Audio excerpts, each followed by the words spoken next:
मेरी बीवी बहुत पढ़ी लिखी और खूबसूरत थी और मैं अनपढ़ जाहिल था।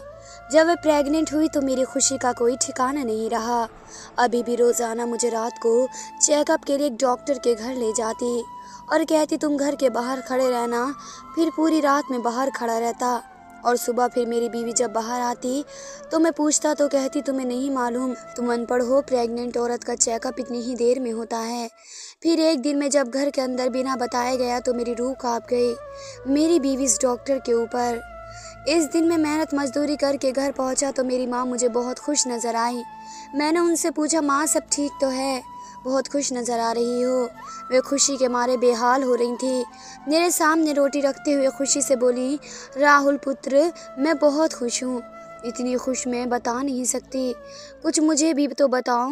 मैंने हैरानगी से पूछा तो उन्होंने हंसते हुए कहा समझ ले तेरी लॉटरी निकल आई है, तेरी सुषमा जाग उठी है। मैं समझा नहीं। मैंने खाने से हाथ धोकर हैरान नजरों से माँ की तरफ देखा। फिर माँ ने बताया कि उनके किसी दूर के रिश्तेदार की बेटी का रिश्ता आया है। मेरे लिए लड़की बहुत खूबसूरत पढ़ी लिखी है, शादी हुई थी मगर टूट गई। मुझे तो अभी तक यकीन ही नहीं आ रहा था कि कहाँ वह पढ़ी लिखी लड़की और कहाँ मैं अनपढ़ जाहिल आम सा आदमी जो मेहनत मजदूरी करके 2 वक्त की रोटी कमाता था। भला मुझ जैसे बंदे को कैसे इतनी अच्छी लड़की मिल सकती है। मैं बहुत खुश था। मैंने अपनी होने वाली बीवी नहीं देखी थी मगर माँ के मुंह से मैंने उसकी तारीफ बहुत सुनी थी। और फिर कुछ दिनों के बाद वे दिन भी आ ही गया जब पायल और मेरी शादी हो गई। पायल मेरी दुल्हन बनकर मेरे घर आ गई थी। मेरे घर में तो जैसे 4 चांद लग गए थे। हर तरफ बहार का समा था। मैं बहुत खुश था। पायल बहुत हसीन थी। मैं उससे बहुत मोहब्बत करने लगा था। वह बहुत ही अच्छी थी, पढ़ी लिखी थी। पढ़ लिख कर भी गुरूर नाम की कोई चीज़ उसमें न थी। उसने कभी मुझे बताया नहीं कि वह पढ़ी लिखी और मैं अनपढ़। मैंने इसका बहुत ख्याल रखा। मेरा बस नहीं चलता कि इसके मुंह से निकली हर बात, हर ख्वाहिश इसी वक्त पूरी करूं। पायल नौकरी करती थी। इसने शादी के लिए 2 महीने की छुट्टियां ली हुई थी। छुट्टियां ख़त्म हुई तो वे दोबारा अपने ऑफिस जाने लगी और मैंने तो बस 3 दिन ही छुट्टी की थी। मैं गरीब आदमी था, ज़्यादा छुट्टी नहीं कर सकता था, वरना खाता कहाँ से। पायल मेरे साथ इसी गरीबी में गुजारा करती थी। रूखी सूखी खाकर हम दोनों बहुत खुश थे। बस अब मेरी एक ही ख्वाहिश थी कि मेरी औलाद हो जाए। ये जानते हुए भी कि पायल बांझ है, मैं दुआ करता था कभी मैंने पायल से इस बात का या इस ख्वाहिश का जिक्र नहीं किया, कहीं इस बेचारी के दिल पर उदासी ना जाए। एक रात अचानक मेरी आँख खुल गई। मैंने देखा कि पायल अपने बिस्तर पर नहीं है।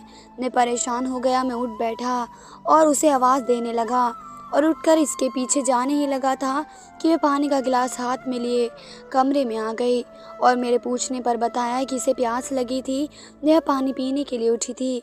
इसके बाद अक्सर पायल रात को गायब हो जाती। मेरी आँख खुलने पर वह इसको बिस्तर पर ना पाकर अजीब गरीब वहमों का शिकार हो जाता। लेकिन मैं पायल से नहीं कहता था। मैं नहीं चाहता था वह ये सोच कर दुखी हो कि मैं इसके बारे में कुछ गलत सोचता हूँ या इस पर शक करने लगा हूँ। कुछ महीने के बाद माँ भी इस दुनिया से चल बसी थी। अब बस घर में मैं और पायल ही थे। पायल कई दिन से किसी सोच में डूबी नजर आ रही थी। पूछने पर कुछ नहीं बताती और ये मेरा वहम है ये कहकर मुझे टाल देती और मैं भी ज़्यादा जोर देकर उससे हरगिज़ परेशान नहीं करना चाहता था। ये बहुत समझदार थी और मैं कम अक्ल था। ये मेरा ही वहम होगा शायद, ये कहकर मैं जहन में आने वाले वहमों से अपनी जान छुड़वाने लगा। कुछ दिनों से पायल की तबीयत बहुत ख़राब थी। वह जॉब पर भी नहीं जा पा रही थी और मैं भी काम पर नहीं जा सकता था पायल को ऐसी हालत में छोड़कर। मैं पायल को डॉक्टर के पास ले गया था। डॉक्टर ने कुछ टेस्ट लिख कर दिए। टेस्ट करवाए और जब टेस्ट की रिपोर्ट आई तो हम दोनों की खुशी का तो कोई ठिकाना नहीं रहा, क्योंकि ऊपर वाले ने मेरी दुआ सुन ली थी। पायल माँ बनने वाली थी। डॉक्टर ने खुशखबरी सुनाई और पायल को दवाइयाँ लिख कर दी और आराम करने का कहा। खुशी खुशी घर वापस आए। मैं अब और ज़्यादा पायल का ख्याल रखने लगा, इसकी खुराक का, दवाइयों का, आराम का।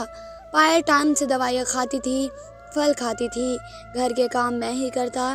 पायल की ऐसी हालत नहीं थी, ना सुबह इसका और अपना नाश्ता बनाकर इसको अपने सामने खिलाकर फिर मैं काम पर निकलता, वापस आकर खाना बनाता, बर्तन धोता, अपने और पायल के मैले कपड़े भी धोता।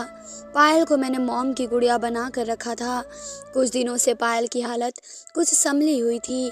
मैंने भी सुकून का सांस लिया, वरना काम पर जाते वक्त भी सारा दिन पायल की फिक्र ही लगी रहती थी।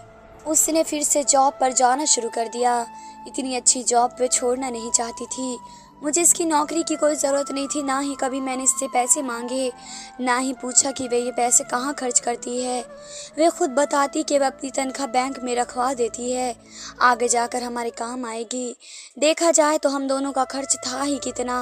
मकान अपना था, सब्जी घर में उगी हुई थी, मेरी कमाई से गुजारा हो ही जाता था। एक दिन मैं घर आया तो पायल घर पर नहीं थी। वे मुझसे 2 घंटे पहले ही घर आ जाया करती थी। मैं परेशान हो गया। उसका नंबर मिलाया तो नंबर भी ऑफ जा रहा था। मैं सर पकड़ के बैठ गया कि पायल ने क्यों इतनी देर कर दी और फ़ोन क्यों बंद है। इसी परेशानी में आधा घंटा गुजर गया कि दरवाज़ा खुला। मैंने देखा वे पायल थी। इसे देखकर मैं अपनी जगह से उठकर इसके पास गया और पूछा कि वे कहाँ गई थी और इसकी तबीयत तो ठीक थी ना। मैं कितना परेशान और फिक्रमंद था इसके लिए। इसने बैठते हुए बताया कि वह ऑफिस से वापसी पर डॉक्टर के पास चली गई थी। डॉक्टर ने कहा है कि अब वक्त आ गया है वह रोज़ाना अल्ट्रासाउंड करवाए, इसलिए अब मुझे रोज़ इसके घर जाना पड़ेगा।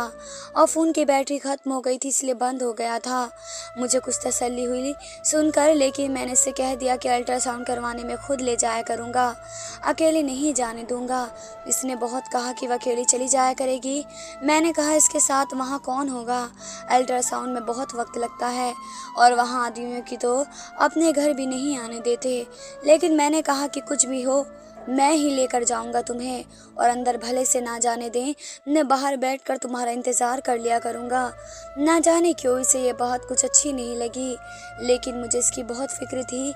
मैं इसे कैसे अकेले जाने देता।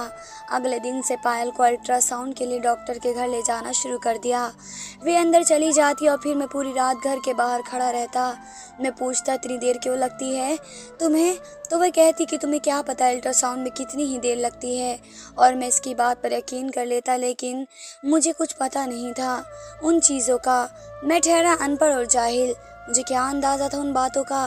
फिर मैं रोज़ाना पायल को अल्ट्रासाउंड के लिए डॉक्टर के घर ले जाता और रोज़ के मुताबिक यह सुबह घर से बाहर निकलती और मैं इसे लेकर घर पर आ जाता। इस दिन भी मैं इसे डॉक्टर के घर लेकर गया। वे अंदर चली गई अल्ट्रासाउंड करवाने और मैं बाहर बैठकर हमेशा की तरह उसका इंतज़ार करने लगा। सुबह होने के बाद वे बाहर न निकली। इतनी देर तो पायल ने भी नहीं लगाई, आज क्यों इतनी देर हो गई। मैं परेशानी से उठकर इधर उधर टहलने लगा। फिर सुबह के 9 बज चुके थे, मगर अभी तक पायल बाहर नहीं निकली।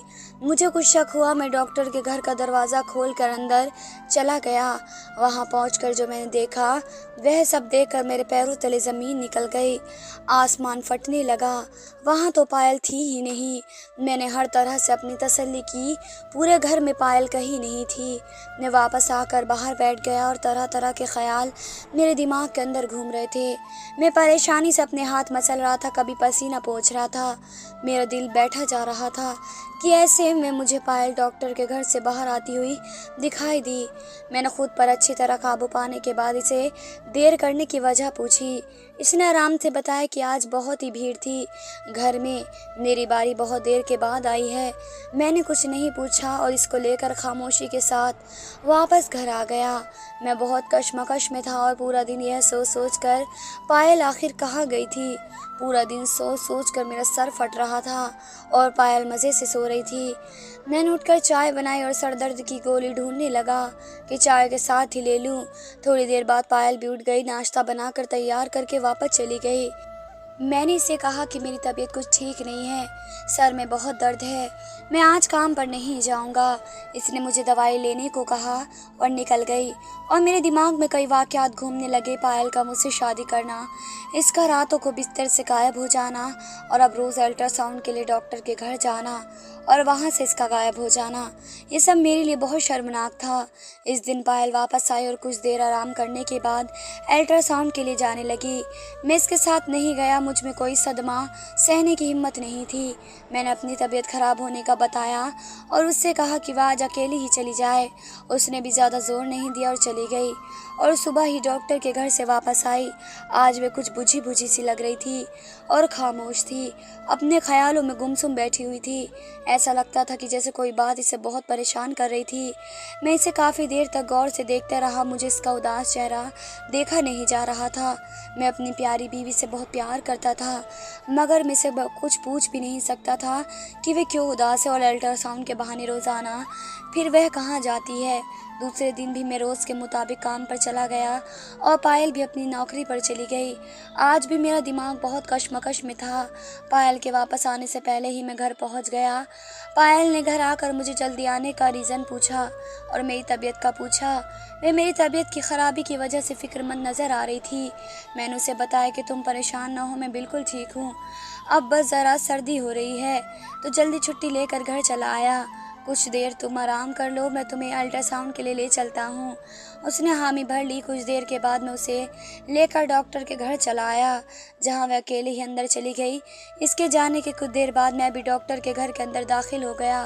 पायल वहाँ नहीं थी। मैं घर के दूसरी तरफ गया तो पायल दूसरे दरवाजे से बाहर जाती हुई दिखाई दी। मेरा सर घूम रहा था। हिम्मत से काम लेते हुए मैं भी इसी दरवाजे से बाहर निकला। वहाँ जो देखा वह मेरे दिल दहलाने के लिए काफ़ी था। मैंने वहाँ पायल को एक अजनबी आदमी के साथ गाड़ी में बैठते हुए देखा। मैंने झट से ऑटो रिक्शा को रोका और इस गाड़ी का पीछा करने को कहा, जिसमें मेरी बीवी किसी दूसरे आदमी के साथ जा रही थी। कुछ दूर जाकर गाड़ी एक रेस्टोरेंट के सामने रुक गई। पायल और वह आदमी गाड़ी से उतरे और रेस्टोरेंट के अंदर चले गए। मैंने भी रिक्शा रोक ली, रिक्शा वाले को पैसे दिए और अंदर दाखिल हुआ। इधर उधर नज़र बढ़ाने के बाद थोड़ी दूर वे दोनों एक टेबल पर नज़र बैठे आए। उनको एक साथ बैठा देखकर मेरे दिल पर छुरियाँ चलने लगी। मेरा सर दर्द से फटने लगा। मेरी टांगों में बिल्कुल जान न थी। बहुत मुश्किल से खुद को घसीट के मैं उनकी टेबल तक पहुंचा। पायल ने मुझे अपनी तरफ आते देख लिया था। वह अपनी कुर्सी से उठकर खड़ी हुई। इसका रंग पीला पड़ गया था। यूं पकड़े जाने पर पायल के मुंह से 2 लफ्ज़ भी निकले, राहुल तुम ये सुनकर। इस आदमी के पीछे मुड़कर मेरी तरफ देखा और घबरा कर उठ खड़ा हुआ। मैं हिम्मत करके आगे बढ़ा और पायल का हाथ पकड़ के खींचता हुआ रेस्टोरेंट से बाहर ले आया। वे आदमी बस खामोशी से ये सारा तमाशा देख रहा था। मैं वहाँ से रेस्टोरेंट से बाहर निकलकर रिक्शा रोका और पायल को बैठाकर मैं रिक्शा में बैठ गया। सारा रास्ता हम दोनों ने खामोशी में काटा। मैं बहुत सदमे से गिर चुका था। मैं क्या, कोई भी गैरत आदमी अपनी बीवी को किसी गैर के साथ यूं चोरी छुपे अपने पति को धोखा देकर मिलते देखेगा तो उसका भी वही हाल होगा जो मेरा हुआ था। हम दोनों घर पहुंचकर रिक्शा से उतरकर मैं अंदर आया और अपना सर पकड़ कर बैठ गया। पायल अंदर दाखिल हुई। वे बहुत घबराई हुई थी। वह आकर मेरे पास चारपाई पर बैठ गई। इसके बैठते ही मैं उठ खड़ा हुआ और शहर में परेशानी से टहलने लगा। मैं बहुत बेचैन था। कुछ समझ नहीं आ रहा था। मुझे याद नहीं कि मैंने क्या देखा और मैं कहाँ गया था। जहन में बस एक सीन चल रहा था। मेरे हाथ बंधे हुए थे, जिस्म काँप रहा था, आंखें लाल हो गई थी। पायल सर झुकाए बैठी थी। कितना वक्त यूं ही दहशत और खामोशी में गुजर गया। अचानक मैं इस पर चिल्लाया, कौन था वे पायल? मेरे गुस्से भरी आवाज़ सुन के डर गई और चुप रही। मैं इसके पास गया और उसकी तरफ देखकर पूछा, पायल कौन था वह जिसकी वजह से तुमने मेरी इज्जत मिट्टी में मिला दी, जिससे तुम यूं छुप छुप कर मिलती हो? तुमने मुझे क्यों धोखा दिया? मैंने तुम्हें बहुत प्यार दिया, इज्जत दी और तुमने मुझे ये सिला दिया। मैं इससे पूछ रहा था मगर वे एक लफ्ज़ न बोली। थकार कर मैंने अपना सर अपने घुटनों पर रख दिया। दोनों हाथों का घेरा डालकर रोने लगा। कितनी देर में रोता रहा। फिर पायल की कांपती हुई आवाज़ सुनाई दी। वे मेरा पहला पति था। मैंने पायल की आवाज़ सुनकर अपना सर अपने घुटनों पर से उठाया और हैरानगी से इसकी तरफ देखने लगा। पायल और करण एक यूनिवर्सिटी में पढ़ते थे। दोनों ही बहुत अच्छी बातचीत थी और ये बातचीत दोस्ती में बदल गई। कुछ वक्त बाद उनकी दोस्ती मोहब्बत में बदल गई। दोनों ने शादी करना चाही। लिहाजा यूनिवर्सिटी की पढ़ाई ख़त्म होने ते ही करण ने अपने घर वालों को पायल के घर बेचकर रिश्ता भेज दिया। पायल के घर वालों को रिश्ता पसंद भी आया। इसलिए उन्होंने करण का रिश्ता पायल के लिए कबूल कर लिया। कुछ दिन बाद मंगनी की तारीख भी रखी गई और 6 महीने बाद शादी तय हो गई। पायल और करण बहुत खुश थे। खुशी खुशी शादी की तैयारियां शुरू हो गई और फिर शादी का दिन भी आ पहुंचा। जब दोनों को उनकी मोहब्बत मिल गई, पायल ब्याह करके करण के घर आ गई। खुशी खुशी ज़िंदगी बसर हो रही थी। 2 महीने साल गुजरते जा रहे थे मगर उनकी मोहब्बत में कमी नहीं आई। बस कमी थी तो सिर्फ औलाद की। पायल की शादी को 5 साल हो गए थे मगर वे माँ न बन सकी। इसने अपना बहुत इलाज करवाया मगर माँ न बन सकी। डॉक्टर ने कहा था कि दोनों अपने टेस्ट करवाएं, पता चले कि कमी किस में है तो इसका इलाज हो सके। दोनों ने टेस्ट दिए। कुछ दिन बाद करण अस्पताल से रिपोर्ट लेकर आया और लाकर पायल के हाथ में थमा दिए। कहा कि मेरी रिपोर्ट्स बिल्कुल ठीक है मगर तुम कभी माँ नहीं बन सकती। ये सुनकर पायल बहुत रोई। कई दिन तक बिस्तर पर पड़ी रही। इससे बहुत ख्वाहिश थी बच्चे की। वह अधूरी औरत बनकर नहीं जीना चाहती थी। इसने हर चीज़ में दिलचस्पी छोड़ दी थी। सजना संवरना, खाना पीना, घूमना, फिर सब कुछ छोड़ दिया था। करण के बहुत समझाने पर भी वह ज़िंदगी में कोई दिलचस्पी नहीं ले रही थी। हर वक्त उदास रोई रोई नज़र आती। करण इसकी इस आदत से परेशान होने लगा था। जैसे पहले वाली पायल चाहिए थी जो हंसती मुस्कुराती थी, जिंदा दिल थी। और करण की ज़िंदगी नॉर्मल नहीं गुजर रही थी।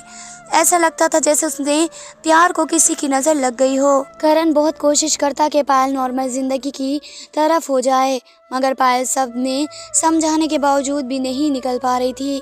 इसने क्या क्या ख्वाब देखे थे कि इसके और करण के बच्चे आएंगे, आंगन में खेलेंगे, दोनों एक हंसती मुस्कुराती ज़िंदगी जिएंगे मगर ऐसा ना हो सका। करण इसके इस रवैये से बहुत परेशान हो गया। इसे बहुत समझाता था कि उसे कोई बच्चा नहीं चाहिए, वे कोई बच्चा गोद भी ले सकते हैं मगर पायल को तो अपना बच्चा चाहिए था। वह हर कोशिश करने लगी कि करण को इससे कोई शिकायत ना हो। दिल से दुखी होने के बावजूद खुश रहने की कोशिश करती। करण इसके अंदाज से अंदर आने वाले बदलाव देखकर कुछ सुकून से था। कुछ दिन तक सब कुछ ठीक था मगर फिर कोई ऐसी बात हो जाती, पायल पहले जैसी हालत में वापस आ जाती। इसके नतीजे में अक्सर उनकी लड़ाई होने लगी। बहस, छोटे छोटे झगड़े रोज़ का रवैया बन गया था। इसी तरह दिन गुजरते जा रहे थे कि एक दिन फिर उन दोनों की बहस शुरू हुई किसी बात पर। वे बहस बढ़ते बढ़ते झगड़ा और तकरार में बदल गई। दोनों बहुत लड़ रहे थे। करण इस पर चीखने चिल्लाने लगा और गुस्से में आकर उसने पायल को तलाक दे दी। पायल की आंखें फटी की फटी रह गई। इसे यकीन नहीं आ रहा था कि तलाक के अल्फाज करण के मुंह से निकले हैं जो उसे बेहद चाहता था। एक और सदमा इसको लगा, वे ज़मीन पर रोते हुए बैठ गई। करण ने डिवोर्स पेपर पर साइन कर दिया और उसके बाद पायल ने भी, करण को भी एहसास हो गया था कि गुस्से में इसने ये क्या कर दिया। वे चुप हो गया। फिर पायल के पास बैठकर उसे कहने लगा कि गुस्से में इसके मुंह से निकला है, वैसा हरगिज़ नहीं चाहता था। गुस्से से उसने पेपर पर साइन किए हैं। पायल जो इस वक्त परेशान थी और सदमे में जा चुकी थी, जो वहाँ से उठते हुए बोली, सब खत्म हो गया है करण, सब खत्म हो गया है। करण ने उसे बहुत कोशिश की रोकने की मगर वह अपना सामान पैक करके इस वक्त घर से निकलकर अपने मायके आ गई क्योंकि तलाक के बाद इसका करण के घर रहना बनता नहीं था। इसके बाद करण कई बार इसके माँ बाप के पास आया कि इस मसले का कोई हल निकलेगा मगर इसके माँ बाप ने कहा कि अब ये शादी खत्म हो गई है, तुम पायल का पीछा छोड़ दो। वे बहुत परेशान हो गया। वे बार बार पायल को फ़ोन करता रहा कि एक बार मुझसे मिल लो, इस मसले का हल निकाल लो। पायल से बहुत ज़ोर से देने पर मान गई। करण ने मिलने पर उसे कोई रास्ता पूछना चाहा तो पायल ने बताया कि अब मैं शादी तुमसे तब तक नहीं कर सकती जब तक मेरी दूसरी शादी किसी और आदमी से ना हो जाए और वे मुझे तलाक ना दे दे। लेकिन तब उसे राहुल का ख्याल आया जो एक दिन उसके घर किसी काम से आया था। बहुत सीधा सादा आम सा था। वह आसानी से तलाक दे सकता था। माँ की किसी दूर की कज़िन का बेटा था। वे लोग बहुत गरीब थे। उसने अपनी माँ से बात की कि वे शादी करना चाहती और वे राहुल की माँ से इसकी बात चलाएं। माँ ने कहा कि वे लोग तो बहुत गरीब हैं और राहुल तो पढ़ा लिखा भी नहीं है। लेकिन पायल के ज़िद करने पर वे राज़ी हो गए कि वह था तो अच्छा और शरीफ इंसान और इसकी माँ को बुलाकर इस पायल का रिश्ता दिया। पायल राहुल के घर आ गई और राहुल उससे मोहब्बत करता था। उसका ख्याल रखना बिना किसी वजह के वे कैसे से तलाक लेती। वे सोचती रहती। रोज़ रात को करण फ़ोन करता। वे पानी पीने के बहाने बाहर आकर उससे बात करती। वे तलाक लेने की बात करता। पायल कहती कि वक्त आने पर तलाक ले लूँगी, कुछ वक्त इंतज़ार करो, कुछ दिन बाद मैं उससे तलाक का कहने ही वाली थी, फिर तबीयत खराब हो गई और इसे पता चला कि वो माँ बनने वाली है। मैं बहुत हैरान थी कि मैं तो बांझ थी, मैं कैसे माँ बन सकती हूँ। वे अपने मायके गई, वहाँ से पुरानी रिपोर्ट ढूंढी जिसमें लिखा था कि वे कभी माँ नहीं बन सकती। वैसी डॉक्टर के पास गई और रिपोर्ट इसके सामने फेंक के पूछने लगी कि वह तो बांझ थी, फिर माँ कैसे बन गई। रिपोर्ट भी उसे दिखाई। डॉक्टर घबराई और फिर शर्मिंदा हुई और कहा कि बांझ तुम नहीं थी। डॉक्टर ने इस पर एक ऐसा राज बताया कि उसके सर पर आसमान गिर पड़ा कि बांझ तुम नहीं, तुम्हारा पति था, वह बाप नहीं बन सकता था। और इसी के कहने पर उसने वे गलत रिपोर्ट बनाई और उसे यकीन नहीं आ रहा था कि कोई इसके साथ इतना बड़ा धोखा कैसे कर सकता है। इसे बहुत बड़ा धक्का लगा। वह अभी से रोज़ अल्ट्रासाउंड के बहाने मिलने लगी थी। उसे बता दिया कि वे सब कुछ जान चुकी है। मैं माफ़ी मांगता और कहता कि वह उसे खोना नहीं चाहता था, लेकिन वे राहुल के साथ ही रहना चाहती थी। वे बहुत ही अच्छा इंसान है और वह उसे नहीं छोड़ सकती। अब जबकि वह उसके बच्चे की माँ बनने वाली है और यह है कि अगर वह माँ ना बनती तो कभी ये जान ही ना पाती कि करण ने उसे धोखा दिया था। इस दिन इससे आखिरी बार मिलने गई थी और सब बता दिया कि वह करण के साथ नहीं रहेगी। जब राहुल ने इसका पीछा किया और रेस्टोरेंट में दोनों को साथ देख लिया, मैं खामोशी से सारा किस्सा सुनता रहा और मेरा दिल उस पर यकीन कर गया। ये जानकर के पायल ने मुझे धोखा नहीं दिया बल्कि इसके साथ धोखा हुआ है। मैंने इसे गले से लगा लिया, इसने मुझे पहले क्यों नहीं बताया यह सब। वे रोते हुए बोली कि वह बहुत परेशान थी, कुछ समझ नहीं आ रहा था और आज के बाद करण कभी इसके पीछे नहीं आएगा। मैं ये सुनकर शुक्र अदा करने लगा कि मुझे पायल जैसी बीवी मिली। मैं इसे इस हालत में परेशान नहीं करना चाहता था। इसके आंसू साफ किए और इसे अंदर ले आया, तसल्ली दी कि मुझे इससे अब कोई शिकायत नहीं है और अब हम दोनों बहुत खुश रहेंगे अपने बच्चों के साथ। और मैंने इत्मीनान का सांस लिया। अगर आपको हमारी कहानी पसंद आई है तो इसे लाइक करें, शेयर करें, हमारे चैनल को सब्सक्राइब करें। अगली कहानी तक के लिए धन्यवाद।